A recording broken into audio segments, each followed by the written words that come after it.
Rioting raged across France for a fourth night as family and friends prepare to bury the 17-year-old whose killing by police sparked the unrest.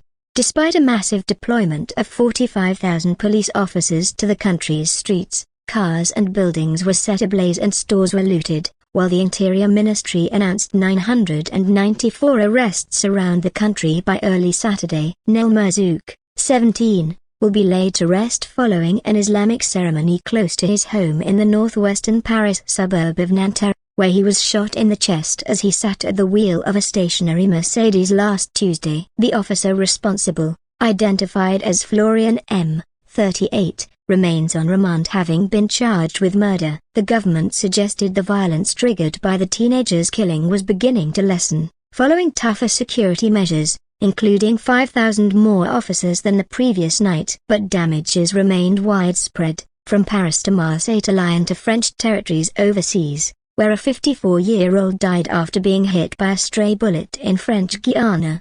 France's national soccer team A, including international star Kylian Mbappé, an idol to many young people in the disadvantaged neighborhoods, where the anger is rooted, A, pleaded for an end to the violence. Many of us are from working-class neighborhoods. We too share this feeling of pain and sadness over the killing of 17-year-old Nahel, the player said in a statement. Violence resolves nothing.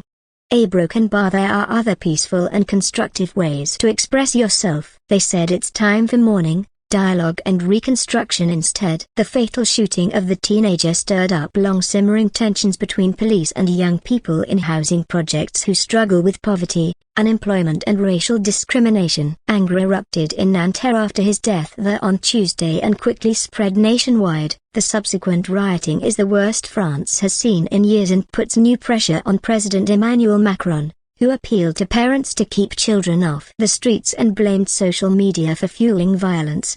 Early on Saturday, firefighters in Nanterre extinguished blazes set by protesters that left scorched remains of cars strewn across the streets. In the neighboring suburb Colombes, protesters overturned garbage bins and used them for makeshift barricades. Looters during the evening broke into a gun shop and made off with weapons in the Mediterranean port city of Marseille. Police said officers in Marseille arrested nearly 90 people as groups of protesters lit cars on fire and broke store windows to take what was inside. Buildings and businesses were also vandalized in the eastern city of Lyon, where a third of the roughly 30 arrests made were for theft. Police said authorities reported fires in the streets after an unauthorized protest drew more than 1,000 people earlier Friday evening. The Interior Ministry said 994 arrests were made during the night, with more than 2,500 fires. The night before, 917 people were arrested nationwide, 500 buildings targeted, 2,000 vehicles burned and dozens of stores ransacked. While the number of overnight arrests was the highest yet, there were fewer fires, cars burned and police stations attacked around France than the previous night, according to the Interior Ministry. Interior Minister Gérald Darmanin claimed the violence was of much less intensity.